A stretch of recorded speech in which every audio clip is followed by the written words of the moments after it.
Remove the transmitter from the wall.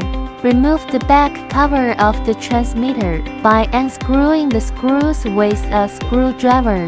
Unscrew the internal screws to remove the panel. Push the battery out with a screwdriver.